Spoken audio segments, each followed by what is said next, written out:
being asked, and also mind the timekeeper. Okay, first question. How have you worked to form productive relationships with individuals you may disagree with? How will you effectively reach across the aisle to work with the predominantly Republican House of Representatives? We will start with Mr. Williams.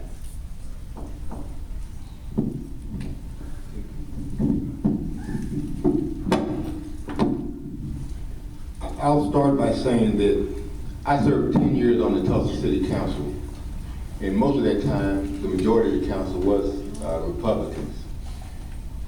What you have to do is develop relationships. When I first got on the city council, I probably had a little chip on my shoulder because I did not like how North Tulsa was being treated. But after meeting the other councilors, I realized that some people just don't understand what your issues are. But it always starts with developing good relationships, respecting the other individual, educating them about why your issues are important, and letting them know that you're willing to work with them too. Also, it's the same thing when I worked at Oklahoma Natural Gas Company in a management position, is that you have people in different departments that have different priorities. And you have to let them know that we all are in this together and trying to get the same thing done for the good of the whole organization. Thank you. Next, we'll go to Mr. Minor. Thank you. I'm going to kind of piggyback off of relationships. I have an organization, Tulsa Minors Youth Organization, and you have to have a relationship with people if you're going to have an organization like I had. I also coached in high school and middle school. You have to have a relationship. You got to be a team player. You have to be able to translate. You got to be able to relate to kids. And that's what I would carry on if I'm elected in the legislature. I would carry that on to the state and be able to relate. So that's how I would do it. Just a basic thing.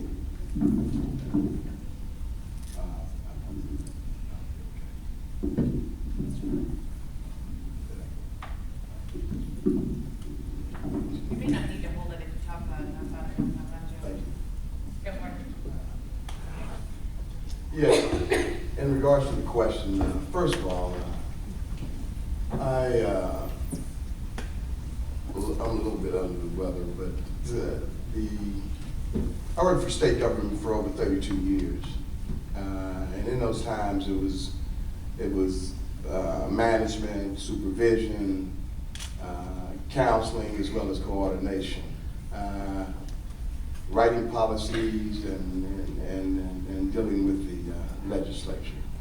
Point being, in answer to your question specifically, the legislature for the last 8 years, at least, has looked like it looks in regards to Republicans being in charge. So I guess without again being redundant, I think two things. One is conversation, the other is relationships. If you begin to educate and expose one to what your issues are, and begin to see not only rather than differences, you see similarities. Thank you.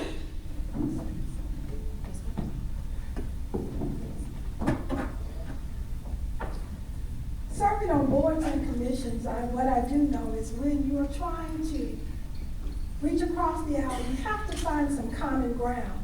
Knowing that when we go to whichever one of us that goes to the state capitol will be a minority, in a minority, in a minority. What we have to do is to be able to create alliances. Our district isn't the only district that has low-income housing and bad infrastructure or low-paying jobs. You have to make those alliances with other legislators that look just like you. So what you have to do is be able to sit down and collectively say, this is what our problem is. I know this isn't, 73 isn't the only district in the state that looks like this. How do we help each other? Finding common ground, building relationships, and understanding that you may not always agree, but you can always agree to disagree.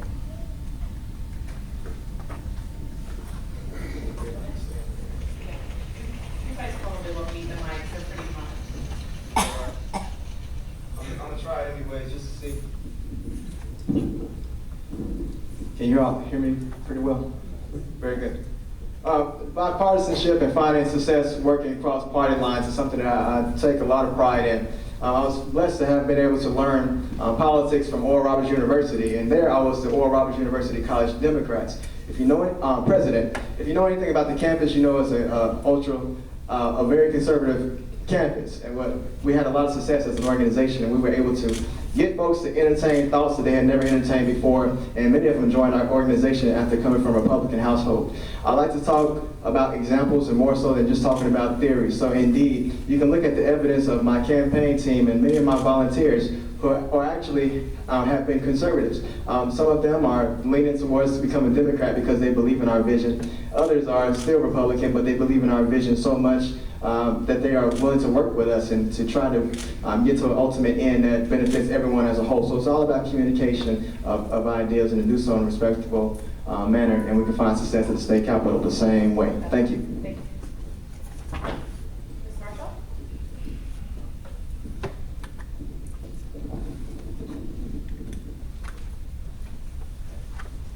Having worked at two of the largest state agencies, I think it's a proven fact that you learn to work with people across party lines. You learn to work with people who have come from different socioeconomic backgrounds. You work with people who have different ideas. You work with people because you work with them with respect. You respect their ideals, you respect where they come from, and they respect you. And you work with a purpose in mind, and that's to do that for the greater good. And whatever you have to do, you come together with that thought of doing what is done for the greater good. You take some of your ideas, some of their ideas, you combine those, and you get the job done. That's what I've always done while working in state government, and that's what I will continue to do if you decide to send me to the legislature.